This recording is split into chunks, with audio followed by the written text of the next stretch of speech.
लेकिन नीयत जिस इंसान की साफ होती है ना, उसको ज़रूरत ही नहीं होती, संतुष्ट हो सको।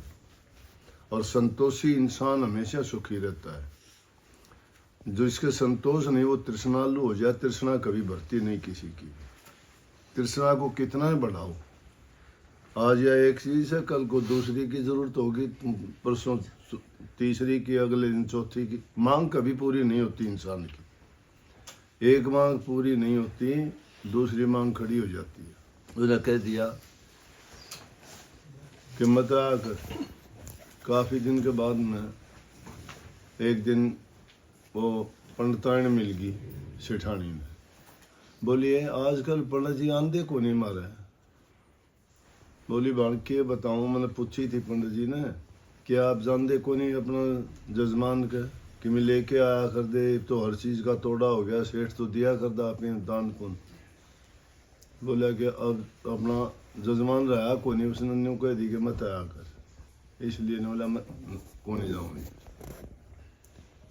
ने बोली अच्छा, ने बोली कोई बात नहीं, भेज दिए पंडित जी ने। पंडित जी भी राजी हो गया। आज आके कहने लगी सेठानी मिली थी और उसने न्यू कही भेज दिए पंडित जी। काफ़ी दिन के बाद में पंडित जी ने सोची ले भाई, ये तो दाऊँ प्यार से बोलेंगे, बुलाया से तुम मर्जी से जा को नहीं। पहुंचा, देख दिया सेठ के दाग लग गई। किसने बुलाया, क्यों आया? बोली उसको ने बोली घर आया आदमी से ना देना हो ना दिए, लेकिन इज्जत सम्मान से बोल इसको। घर आया आदमी चाहे दुश्मन भी हो, उसको कभी भी अपमानित मत करो। तुम्हारे पास आया चल के, आप लोग भी ये बात मन में गांठ लगा लो।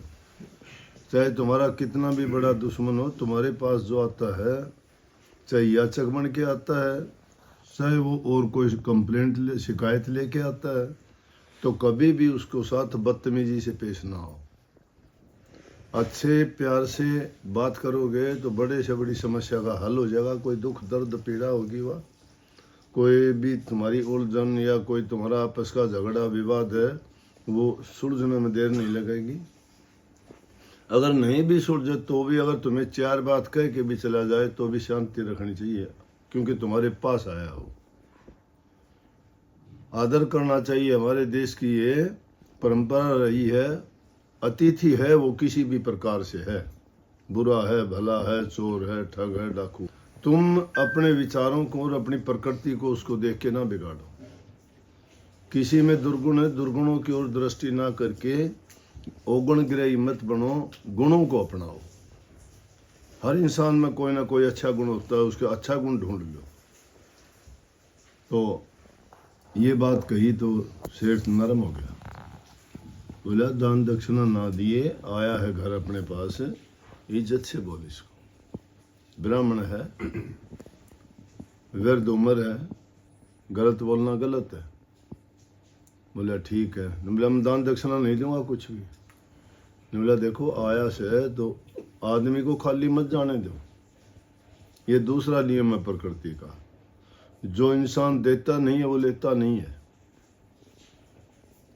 ये नहीं, जरूरी नहीं है कि तुम जो है कुछ भी जो तुम्हारे पास नहीं हो वो भी दो, लेकिन तुम्हारे पास जैसा भी है वो अगले के सामने प्रस्तुत करते हो तो उससे मालिक भी खुश होता है और तुम्हारी आदत भी एक अच्छी बनती है, देने की आदत।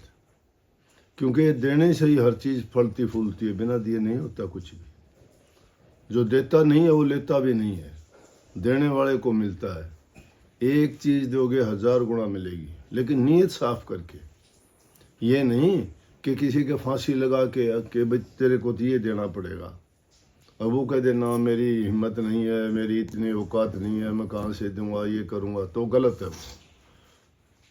हमारे फ़कीरी भाषा में संतों का उपदेश ये है, आया सो दूध समाना, मांग लिया सो पानी, खर्चा तानी रक्त बराबर, ये सतगुरु की बाणी।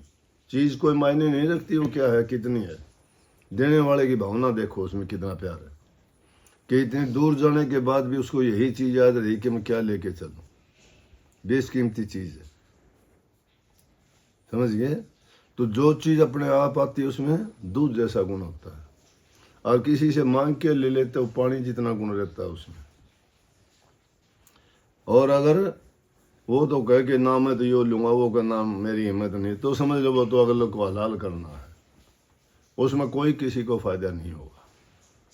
जो चीज़ मर्जी से दी जाती है, चाहे वो रूखी रोटी तुम्हें सूखा अनाज या भुगड़े चने दे दिए ना, अमृत जैसा स्वाद आएगा उसमें, समझ गए। और अगर इस तरह की ली हुई चीज़ है, वो अमृत भी तुम्हारे लिए जहर बन जाएगा। तो कहने लगी कोई बात नहीं, ना दिए लेकिन गलत मत बोलो। बोला अच्छा। बोला खाली नहीं भेजते घर से, कुछ ना कुछ तो देना पड़ेगा। गुस्से में आके ने केले खाए थे उनने, केले के छिलके उठा के ने ले पंडित जी काफ़ी दिन के बाद गया था, उसने सोची जजमान की मैं अच्छी दे, पल्ला कर लिया, पल्ला कर केले के छिलके डाल दिए, गुस्से में देखा छिलके बांध लिए,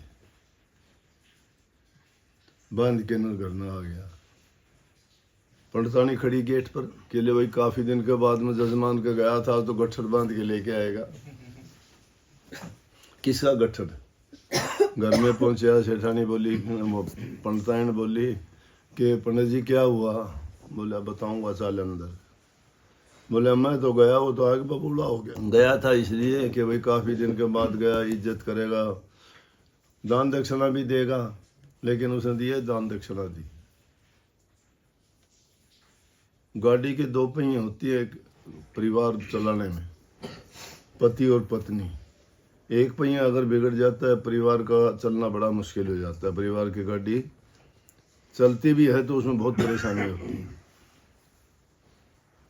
लेकिन आदमी की निस्बत औरत अगर सद्बुद्धि, अच्छे विचार से और अच्छे ख्याल से अपने पति को सलाह देती है, तो उस वर्ग का सलाहकार कोई नहीं है, उस जैसा सलाहकार कोई नहीं है। कहने लगी पंडित जी बुरा ना मानो, जजमान ने इतने दिन के बाद में जो है आपको ये दिया है, ये दक्षिणा, ये दक्षिणा को फेंकना तो है। बोले क्या करेंगे, फेंक दे, छिलके क्या करेंगे? बोले ना, जजमान ने दिए। बोला क्या करूं? बोला छिलकिया ने धो के सब्जी बनावांगे और खावांगे, जजमान के दिए हुए फेंक क्या थोड़े करें। उसने देखो किस रूप में स्वीकार किया, उसने किस रूप में दिया। इसलिए किसी बुरी चीज की तरफ भी तुम अपनी अच्छाई की ओर से दृष्टि और ख्याल और विचार करोगे ना, तो वो जहर भी अमृत मेरा जी के लिए ऐसे हुआ था।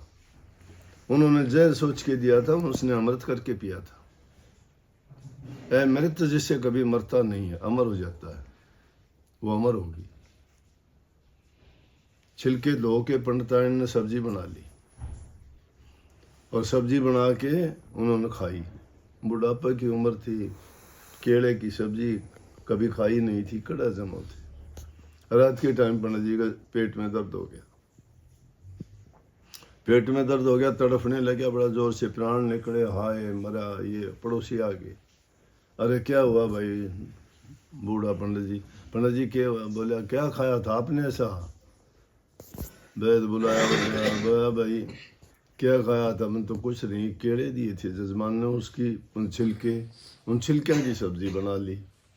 वो सब्जी खाई तो वो बाई करगी होगी और पेट में कोई इन्फेक्शन हो गया, कुछ हो गया। बोला किसने दिया? बोला सेठ ने। बुलाओ सेठ ने। सेठ ने जाके बोले सेठ जी वो केले के छिलके दिए थे, पंडित जी ने सब्जी बना के खा ली और उसके पेट में दर्द हो रहा, मरेगा। वो शराब तेरे लगेगा। सेठ भाग्या गया, बड़ी मुश्किल होगी भाई, अब तेरे नाम पाप भी चढ़ेगा, शराब भी लगेगा, बदनामी भी होगी। जाके बोले पंडित जी की बात हुई? बोला भाई कि मैं ना सेठ जी, अब आगे बहुत से आपने पूछ ली, मेरी राजी कोई, बड़ा खुश हो गया पंडित जी ने। बोला पेट में दर्द हो गया, आपने तो कर लेके गलत किया था, हमारा कोई कर्म ऐसा था। समझवान आदमी, विवेकी पुरुष किसी दूसरे को दोष नहीं दिया करता। दूसरे का दोष हो तो भी उसको अच्छा बोल के न अपना कर्म समझ के कर्म को काट लिया करता है। जो नासमझ आदमी होते हैं वो दोष दूसरे पर लगाया करते हैं। समझदार आदमी चुप रहता है, मूर्ख आदमी हमेशा शिकायत करता है। कभी शिकायत ना करो। शिकायत करोगे उससे ज़्यादा पीड़ा होगी, बार बार उस चीज़ को याद रखोगे तो नहीं। बीती हुई चीज़ कभी वापस आने के नहीं होती, उसे शिक्षा ले लेनी चाहिए कि मेरे उस काम के करने से ये परिणाम निकले है, तो आइंदा के लिए तौबा कर ले, मैं ऐसा नहीं करूँगा। ये सीख है, समझ। सेठ ने सोची अब कदे गलत हो जाए खुश कर दे। पंडित जी कोई बात ना, ठीक हो जाओगे। वैद्य बुलाया, दवाई दिलाई, उसने पेट में आराम हो गया। बोले अगर कल न परसों न जब अच्छी तरह ठीक हो जाओ फिर आइयो। फिर गया भाई, कई दिन के बाद में गया था। लाला जी फिर खुश हो गया। उसने जो है कपड़े भी दिए, पैसे भी दिए, चावल भी दिए, चीनी भी दी, दाल भी दी, जितनी जरूरत की चीज़ थी पूरा गट्ठर बांध के अनुला ले पंडित जी, और कोई बात ना आ जाया कर, ले जाया कर। तो न बोला भाई जजमान की दी ओड़ी समझ सा। इस चीज़ को तो है ना सम्मान देना चाहिए। कभी भी इंसान को किसी चीज़ को छोटा ना समझो, भाव समझो अगले का। जो तुम्हें प्यार से इज्जत से आदमी अगर दो शब्द भी बोल लेता है, उस एहसान को ना भूलो। हमारी देश की संस्कृति रही है कि किसी के साथ बुरा बर्ताव ना करो, जबान से मीठा बोलो, सेवा जो कर सकते हो, तुम्हारी जितनी भी सामर्थ्य है, जो तुम कर सकते हो वैसी सेवा करनी चाहिए। शरीर से करो, धन से करो, कुछ भी नहीं कर सकते। सबसे बड़ा मन है इंसान का। मन में अगर तुम ये भावना रखते हो मैं किसी को दूंगा, परमात्मा हमें इस लायक बनाए कि हम किसी को दें, तुम देने वाले बनोगे। ये नीत कभी ना रखो कि मैं किसी से लूं। अगर तुम ये प्रवृत्ति बना लोगे तो हमेशा मांगते की तरह रहोगे, कभी पेट नहीं भरेगा, कभी पेट नहीं भरेगा। कृष्ण और सुदामा जब गुरु के दरबार में रहते थे, बोले कि जाओ बेटा लकड़ियां चुन लाओ। लकड़ियां तोड़ने के लिए गए, जंगल में ढूंढते रहे सूखी लकड़ियां, चलने लगे। तो कृष्ण जी बचपन से ही बड़े प्यारे थे। कहानी कथा सुनते हो कि वो जब से पैदा हुए उसी टाइम से लोगों के दिलों पे राज करते थे। जिनका नुकसान करते थे वही गुजरियाँ उसको रखने में, बोलने में, उनको गोद में उठाने में बहुत खुश होती थी। बड़े हुए तो उनकी पूजा करने में, जब तक उनका दर्शन नहीं कर लेती थी तब तक उनको चैन नहीं पड़ता था। जब तक उनकी एक दो मटकी नहीं फोड़ लेते थे तब तक वो खुश नहीं होती थी। फोड़ते तो जाके शिकायत करती, लेकिन वो शिकायत नहीं होती थी। कहने का मतलब जिससे आदमी प्यार करता है तो उससे अगर वो उसका नुकसान भी कर देता है तो भी उसको अनसुना, अनदेखा और अनसमझा बना देता है, परवाह नहीं करता उसकी। तो एक मुट्ठी चने दे दिए, बेटा भूख लगे थी चबा लेना, लेके सुदामा को दे दिए। सुदामा लेके चला गया। उसने कृष्ण जी को बताया नहीं कि माता जी ने मुझे चने दिए। जंगल में ढूंढते रहे, सूखी लकड़ियां नहीं मिली। दोपहर का टाइम हो गया, खाया पिया कुछ था नहीं।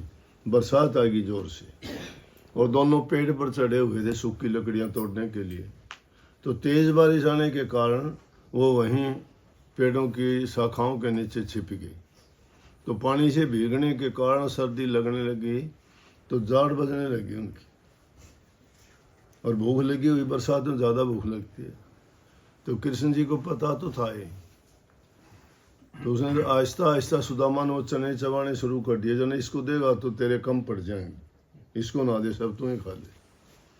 तो जब वो चने चबाने लगा तो कटक कटक की आवाज़ आई ना दांतों से, क्योंकि भुने हुए नहीं थे। तो कृष्ण बोला, अरे सुदामा ये कटकट की आवाज़ क्या आती है? दांत बजने की। ने बोला सर्दी लग रही है ना, जाड़ बज रही है मेरी। उसकी सारी उम्र जाड़ बजती रही, भूख नहीं मिटी। और कृष्ण जी हमेशा दाता ही राजा बने। तो नीयत भाई इंसान की बात होती है, अपनी नीयत को ना गिराओ। अगर अपनी नीयत को गिरा लोगे कभी नहीं उठ पाओगे। नीयत को अच्छी और सच्ची जो रखता है वो आत्मिक रूप से बड़ा बलवान होता है। आदमी के अंदर अहंकार नहीं, आत्मसम्मान, सेल्फ रिस्पेक्ट होनी चाहिए। सेल्फ रिस्पेक्ट उस इंसान की हो सकती है जो किसी प्रकार की उसमें कमी नहीं होती। किसी से मांगना, किसी से धोखा करना, किसी से छल करना, किसी से बेईमानी करना, और बात जो सच्ची हो उसको भी सोच के बोलना चाहिए। कई बार सच जो है गले की फांस बन जाती है, और कई बार झूठ इंसान के लिए बड़े से बड़े पुण्य का काम कर जाती है। तो हर चीज़ को आदमी विचार करके पहले सोचे। बात छोटी सी लगती है कहने में कि पहले तोलो फिर बोलो, लेकिन बोलने से पहले हम कभी नहीं तोलते, क्योंकि किसी चीज़ पर अंकुश नहीं है हमारा। जितनी प्रवृत्तियां हैं हम सब में डूबे हुए हैं। कामी हम, क्रोधी हम, लोभी हम, लालची हम, स्वार्थी हम, अहंकारी हम, अभिमानी हैं। इच्छाओं तृष्णाओं का कोई ओढ़ ही नहीं है। तो वो कैसे हम जो से तोल के बोल सकते हैं? जब भी कोई चीज़ बोलने चाहोगे रास्ता रोक लेते हैं। इसीलिए नेक काम की तरफ जब चलते हो तो ये बुद्धि ही तुम्हारी कुबुद्धि हो जाती है, क्योंकि इस बुद्धि पर और इसको बदलने वाला कौन है? मन। मन की जो वृत्तियां हैं वो हमने पहले ही खराब कर ली। अपनी मन की वृत्तियों को अगर कोई सुधार लेता है वो परवाह नहीं करता। साधु संत फकीर महात्मा होते हैं, क्या होता है उनके पास में? क्या होता है? घर नहीं, मकान नहीं। आजकल के महात्माओं की तो बात छोड़ दो, राजाओं से महाराजे हैं। लेकिन ये बात दूसरी है, उनको महात्मा और फकीर कहना नहीं। वो फकीरी कोई ज़रूरी नहीं है कि वो जंगल में जाए सब कुछ त्याग दे। वो समय समय की बात है। शरीर को कष्ट देने में तो महात्मा बुद्ध के लिए जो कही थी ना, कि उसको देख के जब शरीर उसका कांटा हो गया, सब कुछ त्यागने के बाद में जंगल में बैठा हुआ था, और कहते हैं देखने के बाद में एक लड़की ने उसको कहा कि शरीर को इतना दुर्बल कमज़ोर कर लिया, ना खाते हैं ना पीते हैं, तप करते हैं, साधना करते हैं, कोई किसी चीज़ की ज़रूरत नहीं। जब बात कही उसके बारे में बोले कि बम्बी मत पीटे बावरे और सरप न मारा जा, बम्बी किसी को ना डसे और सरप सभी को खा। बम्बी कहते हैं सांप के घर को, कि इस बम्बी को पीटने से क्या हुआ? इसके अंदर बैठा हुआ सरप तो जिंदा है, उसको तोड़ने फोड़ने से कोई फायदा नहीं हुआ, उस सर्प को मारा। हमारे मनों में भी सर्प बैठा हुआ। सर्प कौन है? वो मन है। और मन की भावनाएं जब तक हमारी शुद्ध और पवित्र नहीं है तो हम कितने भी प्रयास करो, कितनी भी कोशिश करो, आप कहते हो मेरा ध्यान नहीं लगता। कैसे लगेगा? चारों तरफ तो इस तरह से जंजीरों से बंधे हो, कहीं वो खींचता है, कोई वो खींचता है, कोई वो, कोई उनसे ही मुक्त नहीं है अभी। कोई कहता है मेरे नाम का सुमरण नहीं होता। कैसे हो जाएगा नाम का सुमरण? दोनों विरोधी चीजें कहीं भी नहीं मिल सकती, क्योंकि मन में जब तक दुर्भावनाएं बसी हुई है। नाम पवित्र चीज है। पवित्र और अपवित्र कभी मिलती हैं? जहर और अमृत कभी मिल सकते हैं? नहीं, एक ही चीज अपनानी पड़ेगी। हाँ, इंसान के लिए यह है कि दुनिया में रहते हुए वो दोनों काम कर सकता है। नेक नियति से अपने मन को साफ रखे, अपनी जिम्मेवारी को निभाते हुए सच्चाई के साथ जो अपने जीवन में बर्ताव करता है वो त्यागी है। वही संत नाम इसी का है। ऋषि नहीं है इस जमाने में, संत है। संत वो हैं जो शांत हैं, जो सत्य को पहचानते हैं, जो दुनियादारी की चीज़ों में दुनिया में रहते हुए भी कहते हैं कि जीवन को ऐसे रखो जैसे जीभ मुंह के अंदर रहती है। ऊपर और नीचे बड़े दुश्मन है दांत, थोड़ी सी भी असावधानी हुई काट डाल लेंगे, लेकिन वो इतनी नरम होती हुई भी दोनों के बीच में रह के और सुरक्षित रहती है। इसी प्रकार से हमें भी इस दुनिया में हर प्रकार की चीज़ों के बीच में ऐसे ही रहना चाहिए। अपने विचारों को अच्छे रखो, अपने कर्म को सुधारो, नीयत को साफ रखो, प्यार प्रेम और शांति से जीवन को बिताओ। जो गुरु से दीक्षा ना मिली है उसमें मन को लगाओगे 2 मिनट में लग जाएगा। सबको बहुत बहुत आशीर्वाद।